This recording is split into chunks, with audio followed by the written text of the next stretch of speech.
Hello to all my students, viewers, and subscribers. This is Jeff Amboy, and welcome to my lecture series in physics. In this episode, I will discuss a continuation of the topic about electric potential. In this discussion, you will learn why equipotential surfaces are always normal with electric field lines.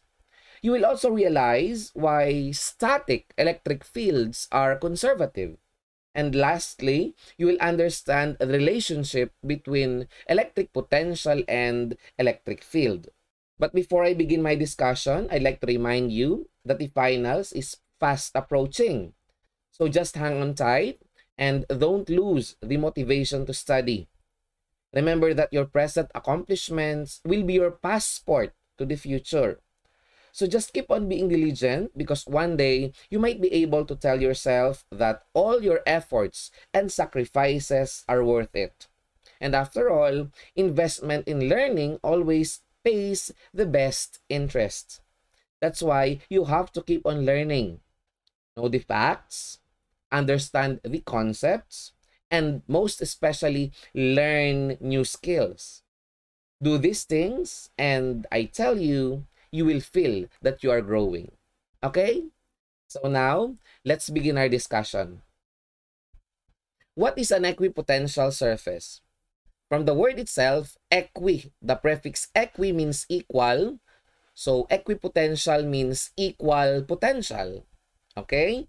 So an equipotential surface is a three-dimensional surface in which the electric potential is the same at every point. Now, to illustrate this, consider a point charge Q. We know that for a point charge, the electric potential V is given by this expression, KQ over R. That means that the potential is a function of the distance. So, if we put an imaginary sphere enclosing the point charge, and that point charge will be at the center of the sphere, then the potential at any point on the surface of the screen will be the same. Why? Because at any point on the surface of this imaginary sphere, R is the same. All the points on the surface are equidistant from the point charge. That means at any point on the surface, the potential is just the same. So that is why we can consider this imaginary sphere as an equipotential surface. So therefore, for an isolated point charge, equipotential surfaces are in the form of spheres. So if I will make and create another imaginary sphere, imagine nyo lang na perfect sphere yan.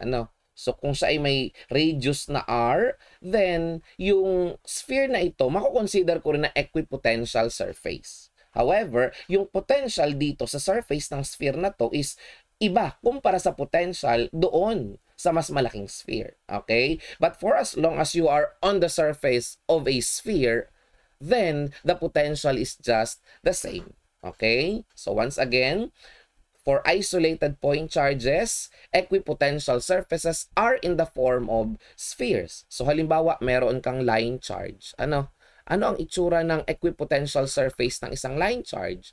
Okay, kung yan ay infinitely long na line charge, di cylinder yung itsura ng kanyang equipotential surface. Gawa tayo ng imaginary cylinder. Halimbawa ito, ayan. So doon sa surface ng cylinder, yung potential ay pare-parehas. Now, ano naman ang meron sa isang equipotential surface? Halimbawa, meron tayo ditong test charge. Ayan. Lagyan natin ang positive na test charge at tawagin natin ito na point A. Now let's move this test charge along the equipotential surface until it reaches, for example, this point. Sabihin na natin na ito ay point B. Okay? We know that since this is an equipotential surface, the potential at point A must be the same as the potential at point B. Okay? Now, anong ini-imply niyan? How about the potential energies of the charge? Yung bang potential energy at this point is the same as the potential energy at point B? Isipin nyo, magbabago kaya yung potential energy nung charge nung nilipat ko siya from point A to point B? Actually, the answer is no. O, lagay natin dito, meron siyang potential energy at point A, which is UA, at meron siyang potential energy at point B, which is U sub B. Okay, we can say that the potential at point A is equal to the potential at point B. Bakit? Kasi ganito yan eh. Di ba dinefine natin yung electric potential as the electric potential energy per unit charge. Alam natin yan. This is the definition of electric potential. So, kung ang potential sa dalawang points na ito ay parehas lang, kasi nga yung surface ay isang equipotential surface, sigurado tayo hindi nagbago yung U. Kaya sinasabi natin ngayon na yung potential energy at point A at yung potential energy at point B parehas lang. O di ba? So tandaan natin ha, the electric potential energy of a charge does not change when it is moved between two points in an equipotential surface. Ano naman ngayon kung hindi nagbago yung potential energy ng point charge nung gumalaw siya doon sa isang equipotential surface? Ibig sabihin lang yan, yung delta U ay equal sa 0. Bakit? Because delta U is the final minus the initial. And if these two are the same, then your delta U will be 0. Remember that delta U is the change in the potential energy. Ano naman ngayon kung ang delta U ay equal sa 0? Ganito yan. Remember that if we have a static electric charge, the electric field that it generates is also static. And remember that for static electric fields, the work done is equal to the change in the potential energy of the charge. Okay? So, kung ang delta U ay equal sa 0, therefore, we can also conclude that the work done in moving a point charge between two points in an equipotential surface is also 0. Yes, that's correct. If we move a charge in an equipotential surface, no work is done. Bakit? Kasi nga po, hindi nagbabago ang kanyang potential energy nung siya ay gumalaw sa isang equipotential surface. O di ba? Napapag-connect-connecta natin yung mga istorya dito. Now, may implication pa ba kung ang work ay 0? Yes, actually. Remember that the work done can be expressed as a line integral. Diba? Yan ay equal sa Q times the integral of E dot dl. Okay? And we know that this work is equal to 0. Tanong, kailan ba nagsisiro ang line integral? Diba? Kung wala tayong limits na nakalagay, halimbawa, yung limits natin ay from A to B. So, bakit magsisiro ang line integral na ito? Magsisiro lang yung line integral na yan kung ang electric field ay perpendicular doon sa displacement. So ngayon, ano makukonclude natin dito? Kung yan ay 0, di sigurado tayo na yung electric field line ay normal or perpendicular doon sa equipotential surface. Now, yun ba ay kaya nating suportahan? Yes. Bakit? Kasi alam natin na ang electric field lines na nakikreate ng isang point charge, di ba radial yan? Radial, yung electric field niya. Yan. So kung radial ang electric field niya, anong masasabi natin? Pag tumama yan sa surface ng isang sphere, kung saan sa gitna ng sphere, nandun yung source charge mo. Di ba lagi siyang perpendicular? Yes. So ngayon, napapag-connect-connecta natin yung istorya dito. Ayan. Okay? So kapag meron kang isang equipotential surface, yung electric field lines ay laging normal or perpendicular doon sa surface. Naiintindihan po ba?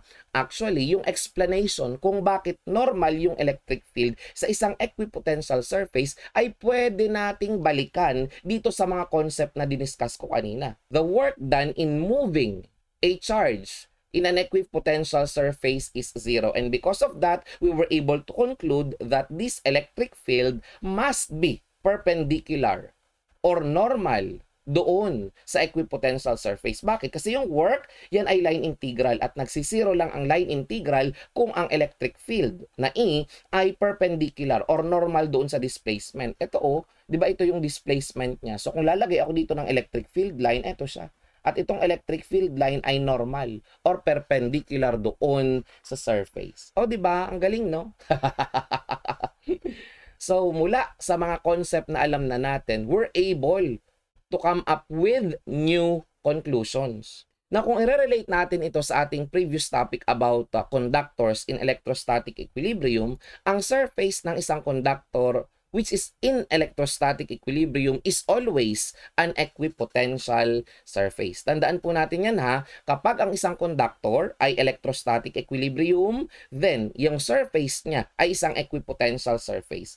Tingnan natin itong drawing na ito. 'Di ba dito mayroon tayong isang flat na conductor. Tapos dito mayroon tayong isang source charge, isang positive source charge. So makikita natin dito yung electric field lines. Yan, which emanates from the charge because it's positive, 'di ba? So the electric field lines are directed away from the charge because it's positive. So, kita natin itong mga blue circles. These blue circles are the equipotential surfaces. Ayan.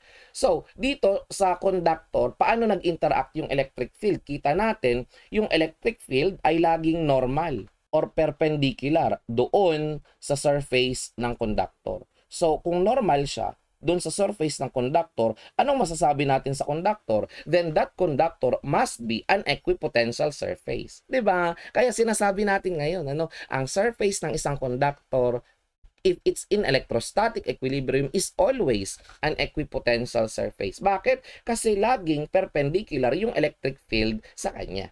Okay? Now, not only the surface is equipotential, actually all points in the conductor is at the same potential. Tatandaan ha, hindi lamang surface yung equal ang potential. Lahat ng points sa isang conductor, kung siya ay nasa state of electrostatic equilibrium, they are at the same potential.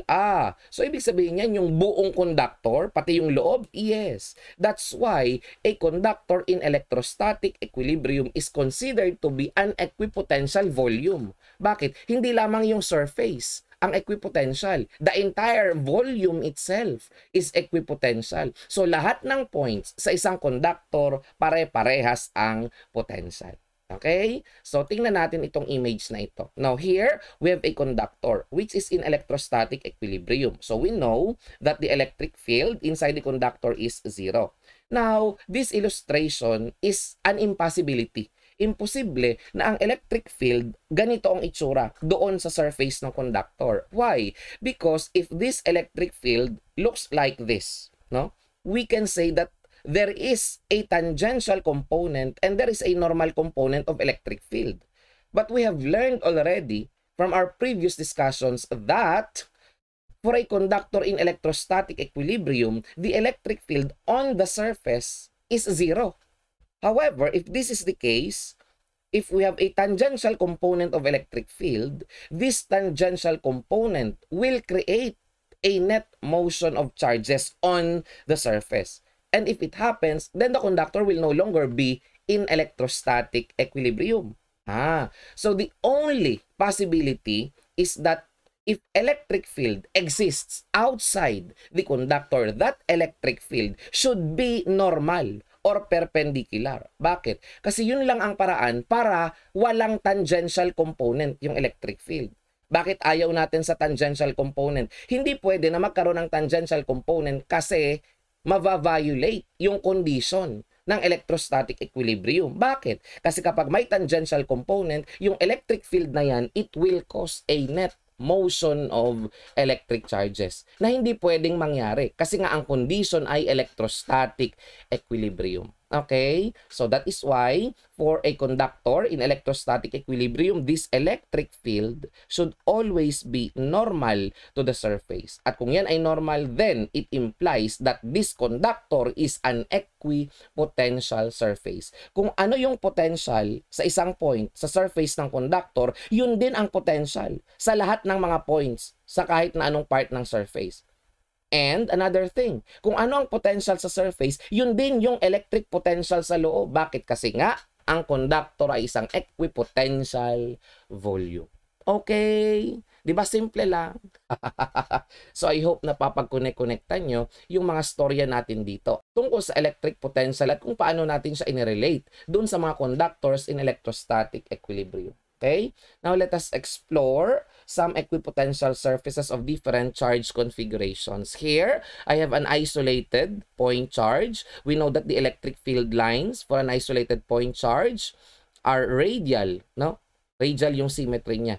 So kung radial ang symmetry, anong itsura ng equipotential surface? Nabanggit ko na kanina, these are spherical surfaces. Okay? Remember that electric field lines are curves or lines, while equipotential surfaces are surfaces, actually, three-dimensional surfaces. Okay? So, kaya sinasabi ko kanina na yun ay spherical surface. Ito naman kasi, syempre, ano lang yan cross-sectional view. Okay, side view. Kaya ang nakikita natin ay circle. Pero in reality, an equipotential surface is an imaginary three-dimensional surface. Here, we have a dipole, no? An electric dipole. So, kita natin yung electric field lines emanating from the positive to the negative charge. And we see that here, we have a vertical line. So, yung vertical line na yan, equipotential surface yan. Okay?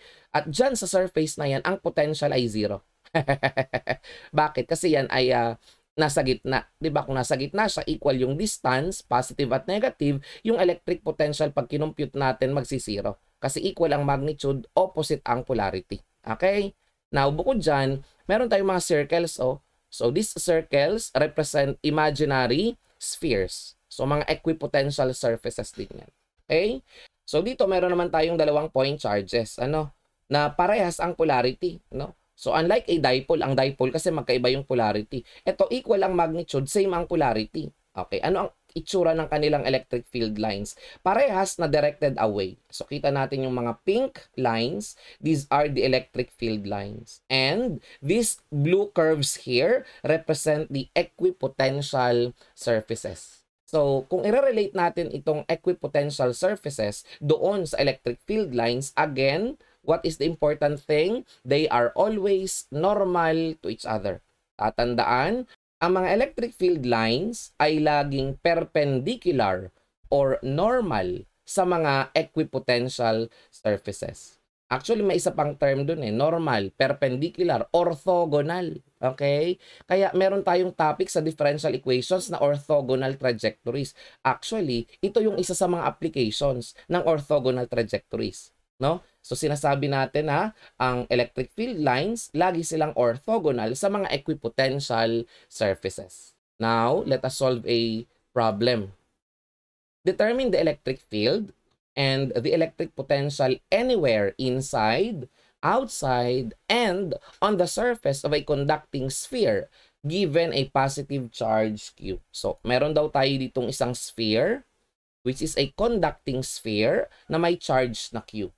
So, we know that for a charged conductor, the excess charges are always found on the surface. So, ito yun.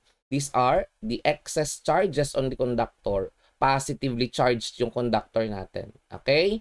Tapos, ano daw ang electric field? At saka yung electric potential sa loob, sa labas, and even on the surface of the conductor. Okay. So, unahin natin yung electric field sa labas ng conductor. Paano natin malalaman yan? To get the electric field outside, gagawa ako ng isang Gaussian surface. Ayan. Para of course, magamit ko yung Gauss's law. Diba? Yan. So, remember that according to Gauss's law, the net flux is equal to the total charge enclosed. Diba? And this psi is equal to epsilon naught multiplied by E. Tapos, imumultiply natin siya ng surface area which is 4 pi r squared. Diba? Kung ang radius ng Gaussian surface ay small letter r, that is equal to the charge enclosed. No? And what is the total charge inside the Gaussian surface? Eh, di ba yung Q na given? Yes. So, ngayon, makukompute natin yung electric field na E, which is equal to Q over 4 pi epsilon naught r squared. Di ba ito yung KQ over r squared? Yes. Which is the same as the electric field for a point charge. Yes. So, sa labas pala ng isang charged conductor na ang shape ay spherical, ang electric field ay kagaya lamang ng electric field para sa isang point charge. Lagay natin dito. Outside the conductor, the electric field E is equal to KQ over R squared. Diba? Kagaya lamang ng electric field para sa isang point charge. So now, what can we say about the electric potential outside the conductor? Of course, kung ang electric field niya ay parang sa point charge, pwede ko rin gamitin yung expression for the electric potential of a point charge. Diba? So, ano ba ang electric potential ng isang point charge? Diba? KQ over R? Yes. O ayan, meron na tayong electric field sa labas ng conductor, meron na tayong electric potential sa labas ng conductor. Okay? Now, how about on the surface? Yan.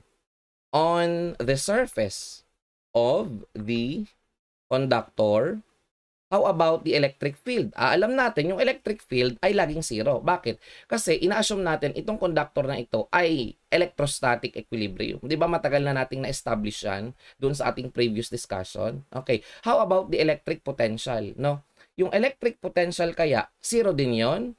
Actually, hindi. No? Yung electric potential sa surface ng conductor, eh di itong R na ito, palitan mo lang. Ano ba ang R doon sa surface ng conductor? Eh di ba capital letter R? Yes. So that's K times Q over capital letter R, which is equal to the radius of this conducting sphere.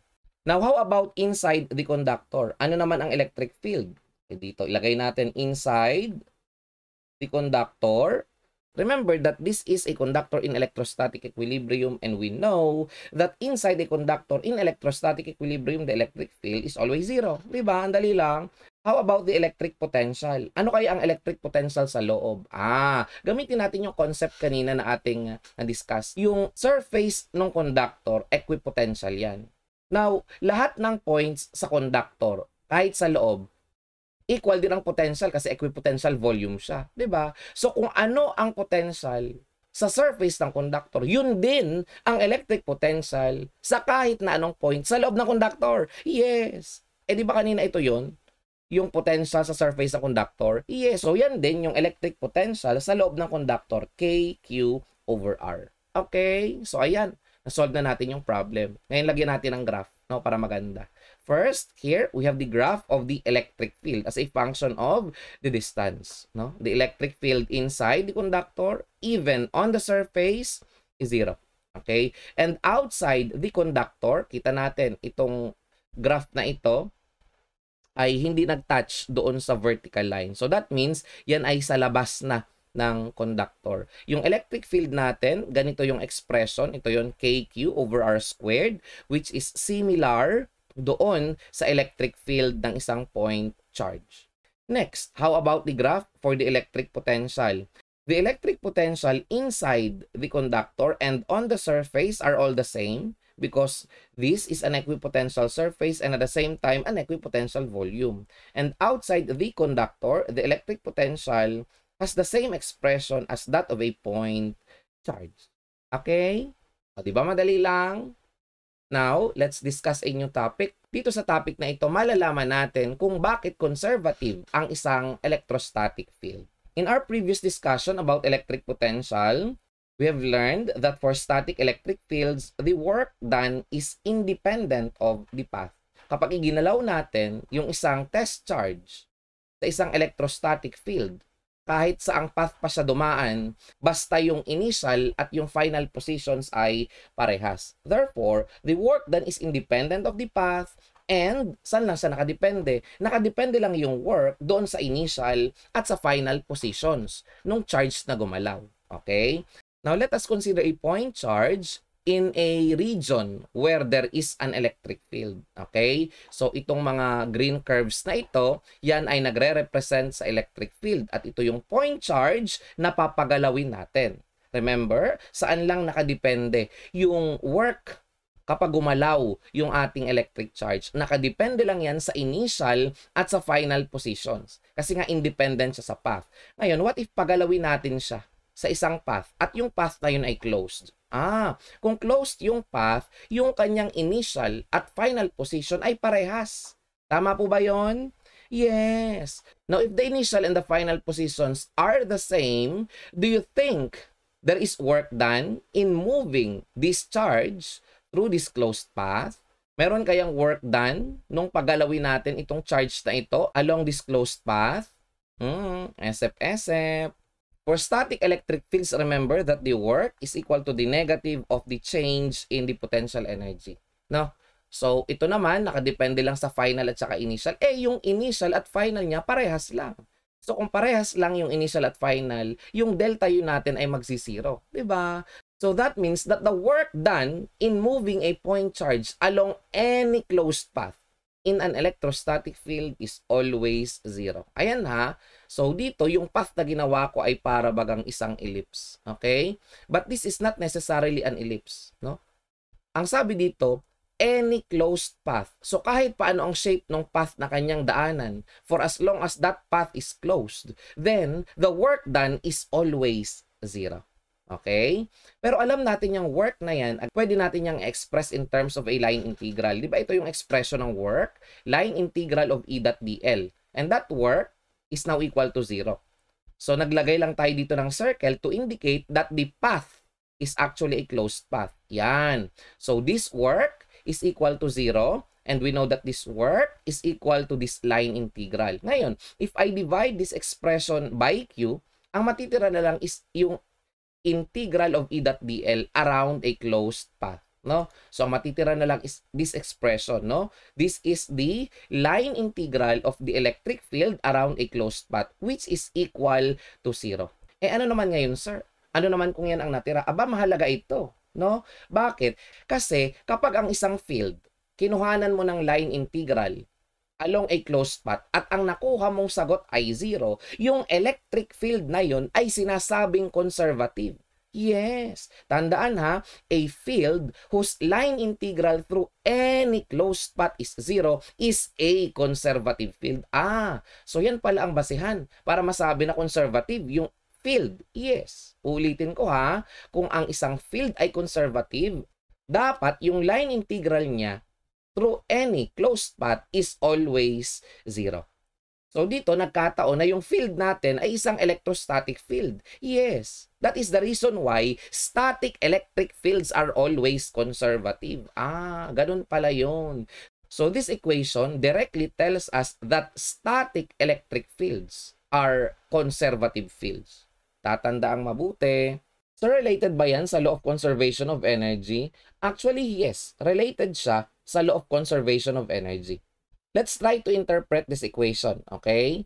Anong quantity ba yung line integral ng E dot dl? Diba? Yung line integral ng E dot dl, that is actually the potential difference. Or, yung mas kilala natin sa tawag na voltage. So, ito ay voltage, no? Kasi alam naman natin yung electric field, di ba yung unit niyan, pwede na express natin in terms of volts per meter. Tapos itong DL, ang unit niyan, meters, kasi position yan. So, again, itong expression na ito, yan ay voltage. Again, yung voltage ay line integral ng E dot dl. So, kung tayo ay nag-integrate, kinuha mo yung total, no? You can interpret this as the total, no? Ano to? Voltage, di ba? The total voltage through a closed path or along any closed path is equal to 0. No? Ulitin ko yun ha. The total voltage along any closed path is equal to 0. Does that sound familiar to you? Yes. Diba? Yun yung KVL na ginagamit natin sa circuit analysis. The sum of all the voltages along any closed loop or path in a circuit is always 0. So, ibig sabihin, sir, ito pala ay pwede kong i-interpret as KVL. Yes, actually, this equation supports Kirchhoff's voltage law. So, that is why we can say that KVL is a consequence of the law of conservation of energy because in this case, we're talking about a field, no? The electric field which is said to be a conservative field. Now, one more thing. Ito kasing equation na ito, naka-integral form yan eh. Pwede natin itong applyan ng tinatawag natin na Stokes' theorem. No? Kung hindi mo yun alam, it's okay. Pero ang integral equation na ito, meron siyang counterpart, yung tinatawag natin na point form or differential form. No? Through the direct application of Stokes' theorem to this equation, we can get the equivalent differential form of this equation. And that equation is this. Ayan. The curl of E is equal to 0. This operation is called the curl. No? It's a vector differential operator. We have del cross E. This symbol is called nabla. This nabla is what we call the differential operator. Okay? If this differential operator comes with a cross product, then the operation is called a curl. Okay? So this equation is read as the curl of E is equal to 0. So, what is the significance of this equation? Actually, this is an equivalent expression for this. Sabi ko nga kanina, ito naka-integral form, ito naman ay naka-differential form. Pero isa lang ang gustong sabihin sa atin ng dalawang equations na yan, no? Kapag ang curl ng isang vector ay 0, ang vector na ito ay sinasabing conservative. So in this case, yung vector ay electric field, no? Kung ang curl ng electric field ay equal sa 0, then that means that electric field is conservative. Yes, tatandaan nating mabuti ha, pero hindi lahat ng electric fields ay conservative. Anong klaseng electric field yung tinutukoy natin dito? Static electric field. Okay? So again, the curl of E equals 0 tells us that this electric field is conservative. Okay? Now, ano kahalagahan ng equation na ito? Actually, this is one of Maxwell's equations. Maxwell's equations pala ito. Yes, ito ang Maxwell's equation na nagde-describe sa mga static electric fields as being conservative. Tatandaan po natin ha, kapag ang electric field ay static, we describe it as a conservative field. Okay, so ayan, nakakita na kayo ng pangalawang Maxwell's equation. Ano nga yung unang Maxwell's equation na naituro ko sa inyo? Yung divergence ng D ay equal sa rho V, which we can also write as the divergence of E is equal to rho V divided by epsilon naught, no? How do we interpret this Maxwell's equation? Simple lang, no? Yung electric field nanggagaling sa mga electric charges. Ito naman yung pangalawang Maxwell's equation. Kapag ang electric field ay static, siya ay isang conservative na field. O, di ba? Galing, no? Okay. So, sir, anong mangyayari kapag yung electric field ay hindi na static? Di mababago ang equation na ito. Sir, tanong, kailan ba static yung electric field? Static yung electric field kapag hindi siya nagva-vary with time. Ganun pala yun. So, that means yung electric field natin ay time invariant.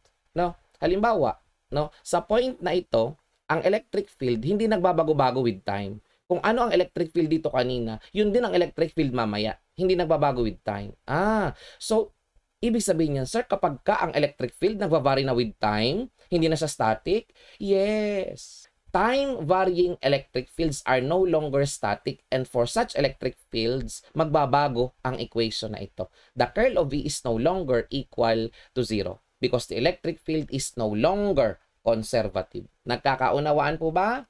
Yes. Okay, so simple lang yan ha. Tatandaan natin, ang static electric fields ay laging conservative. Now, let's discuss the last topic for this discussion. Sa topic na ito, malalaman naman natin kung ano ang relationship ng electric potential at ng electric field. Okay? Di ba dun sa previous discussion natin, no, kakasabi ko lang kanina, yung curl ng E ay equal sa 0. Di ba? Ano naman ngayon, sir? Meron kasi tayong isang vector identity sa vector calculus. Anong sinasabi ng identity?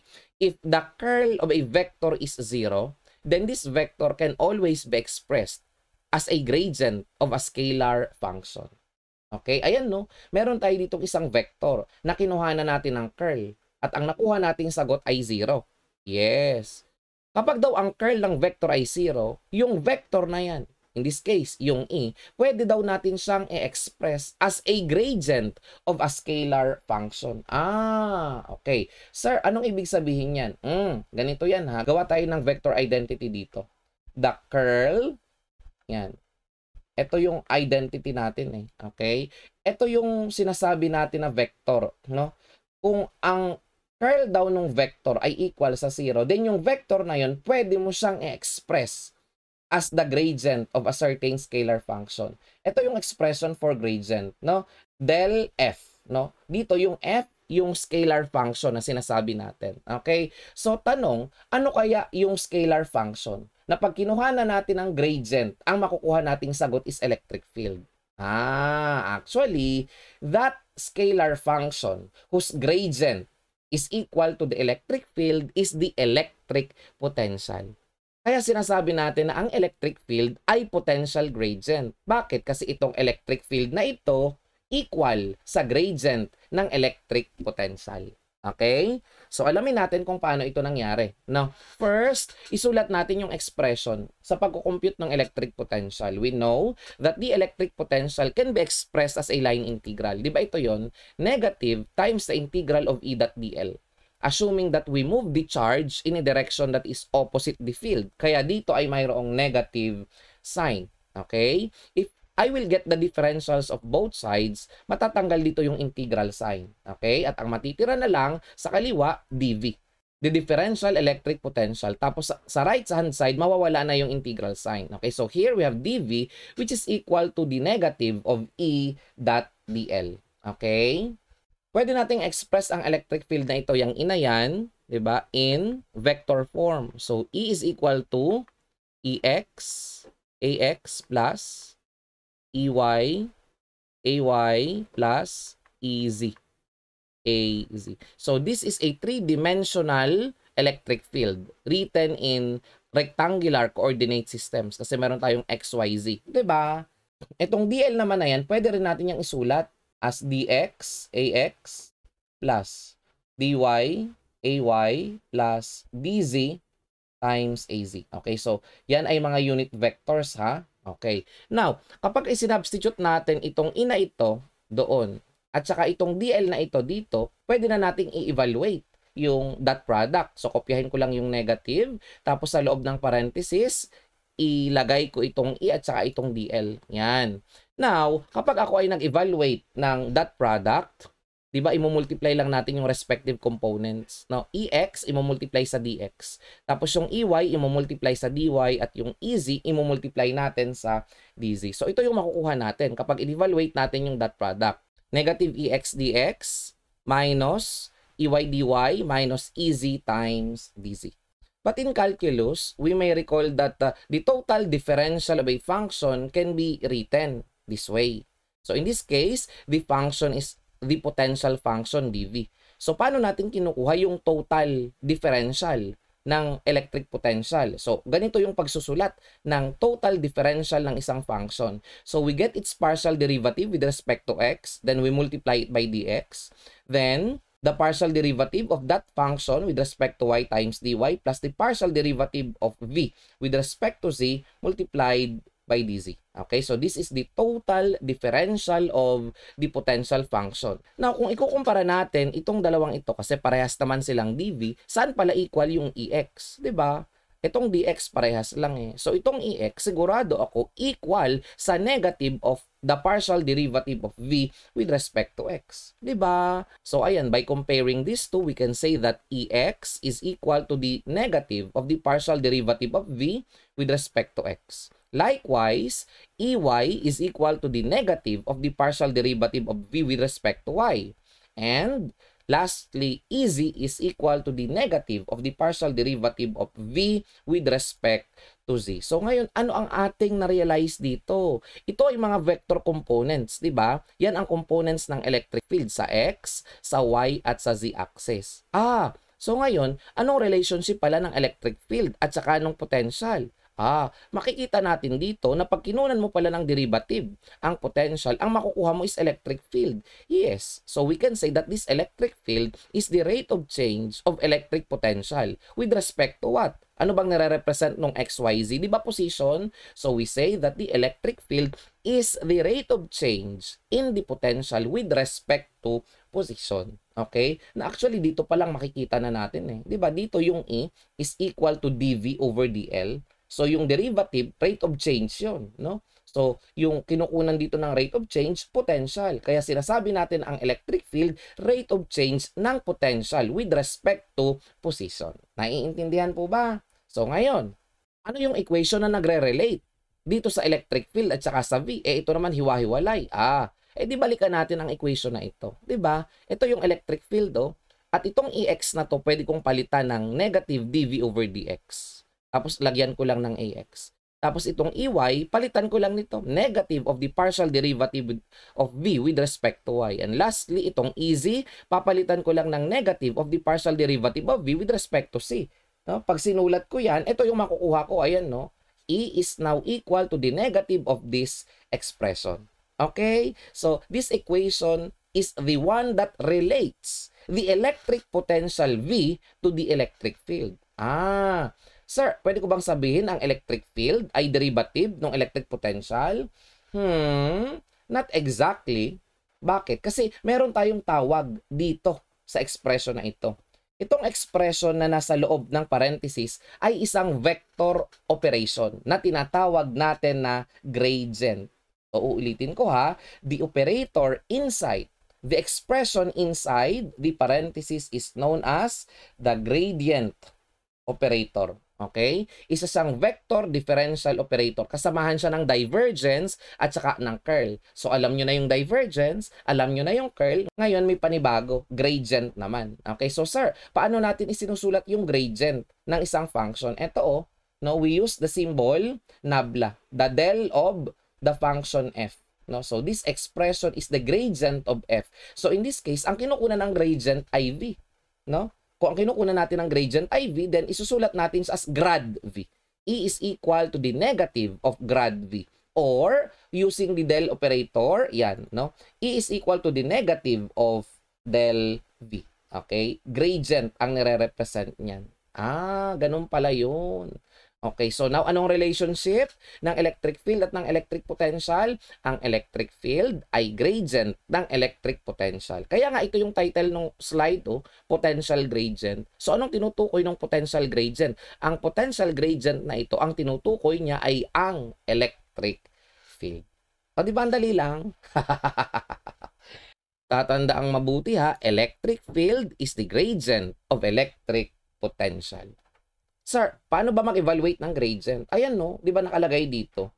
To evaluate the gradient of a function, for example, the function is v, you get the partial derivative of the function with respect to x. Lalagyan mo lang ng unit vector ax and then plus, get the partial derivative of that function with respect to y this time and add the unit vector ay plus, you get the partial derivative again of that given function with respect to z this time and affix the unit vector az. Okay, ano bang nire-represent ng gradient ng isang function? Kung mapapansin nyo dito, ang gradient ng potential ay electric field. Yung potential ay scalar at ang electric field ay vector. Diba? So, tatandaan ang rule ha, ang gradient ng isang scalar function ay laging vector. Okay? Kapag kinunan mo ng gradient ang potential, anong nakukuhang sagot? Electric field. Okay, now let's interpret this equation. Ano? So, remember that we have this equation, E is equal to negative del V. Yan. Ano bang ibig sabihin ng equation na yan? So, the equation E equals negative of the gradient of V means that yung magnitude ng electric field equal siya sa maximum value ng rate of change ng potential with respect to position. Ayun pala yun ha. In general kasi, yung magnitude nung nakukuhang sagot after mong i-perform ang gradient operation equal siya sa maximum rate of change ng function with respect to position. In this case, ano bang kinukunan natin ng gradient? Anong klaseng function? Di ba potential? Kaya sinasabi natin, yung magnitude ng electric field equal dun sa maximum value ng rate of change ng potential with respect to position. Okay, how about the direction? Alam na natin kung anong ibig sabihin ng magnitude. How about the direction? Kasi yan ay vector. The direction of electric field has something to do with the negative sign. Okay, the negative sign here indicates that the direction of the electric field is opposite the direction where the potential is increasing most rapidly. Ibig sabihin lang yan kung saan pinakamabilis mag-increase ang electric potential, opposite to that direction, yun ang direction ng electric field. Okay? Now, ano ang kahalagahan ng equation na ito? This equation allows us to calculate electric field if you are given the electric potential. Diba? Dati ang given sa atin is yung charge density ng charge distribution. It could be a point charge, a line charge, a surface charge, or a volume charge. Tapos mula doon sa charge density, makukompute natin yung electric field na usually nag-i-integrate pa tayo. At alam natin mahirap mag-integrate tapos mga vector pa yung involved. Okay? Anong advantage ng equation na ito? Ang advantage is that ang electric potential ay isang scalar quantity. At mas madaling mag-compute ng electric field kung ang given ay yung potential. Bakit? Kasi kukunan mo lang siya ng derivative. Di ba? Mas madaling mag-differentiate kumpara kung ikaw ay mag-i-integrate. That's why the knowledge of electric potential allows for the calculation of electric fields more conveniently. Bakit po? Kasi kung given ang potential, kuha ka lang ng partial derivative, makukuha mo na ang electric field. And that is quite more convenient compared kung ikaw ay mag-i-integrate. 'Di ba? Okay. So now let us solve a problem to illustrate how easy it is to solve for the electric field kung given yung electric potential. Okay?